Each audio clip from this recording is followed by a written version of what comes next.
Le gage est une sûreté, à savoir une garantie consistant en l'affectation d'un bien ou d'un patrimoine à la satisfaction d'un créancier.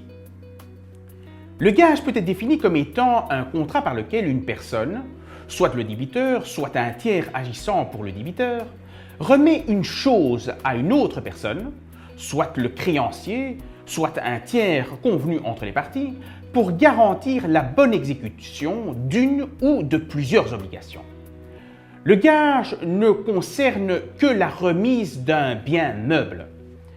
Il existe deux formes principales de gage, le gage civil et le gage commercial. Tandis que le code de commerce s'appliquera lorsque l'obligation est de nature commerciale, le code civil s'appliquera quant à lui en cas d'une obligation civile. Le gage est un contrat présentant trois caractéristiques principales. Il est consensuel, accessoire et unilatéral. Il est utile de souligner que le régime de gage a récemment fait l'objet d'une réforme législative. Avec cette réforme, le contrat de gage est devenu un contrat consensuel, se formant par le simple échange de consentement des parties, contrairement à un contrat réel se formant par la remise de la chose. À titre de preuve du contrat de gage, un écrit démontrant l'accord du constituant devra être rédigé. Le gage a par ailleurs un caractère accessoire à une obligation principale et un caractère unilatéral puisqu'il ne produit des effets que dans le chef du créancier. Ce dernier devra en effet restituer la chose au débiteur lorsque celui-ci satisfait à sa dette. Il est important de préciser que l'objet du gage peut être constitué par un actif mobilier ou une créance, quel qu'il soit. Il sera opposable au tiers et prend rang à partir de son inscription par le créancier.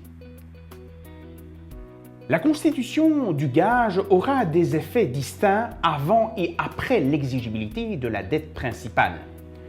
Jusqu'à l'exigibilité de la dette, le créancier bénéficie d'un droit de possession et d'un droit de rétention sur la chose. En outre, il aura l'obligation de garder et de conserver la chose ainsi que de ne pas en user. Si le débiteur n'exécute pas son ou ses obligations à l'échéance de la dette garantie, le créancier aura la possibilité d'exécuter son gage.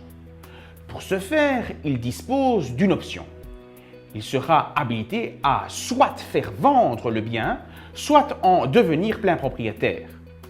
L'intervention du juge pour exécuter le gage est obligatoire dans le cas d'un constituant consommateur, contrairement à l'exécution d'un gage à l'égard d'un professionnel, qui a vu sa procédure simplifiée par la récente réforme. L'extinction du gage peut se faire par voie accessoire ou par voie principale. Par voie accessoire, le gage s'éteindra lors de la disparition de la dette garantie. Par voie principale, il peut s'éteindre de plusieurs façons.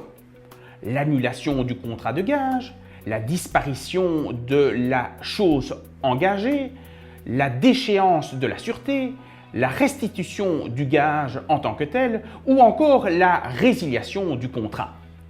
Des règles particulières s'appliquent en outre à certaines formes de gage telles que le gage commercial, la mise en gage de créance, le gage sur fonds de commerce ou le warrant.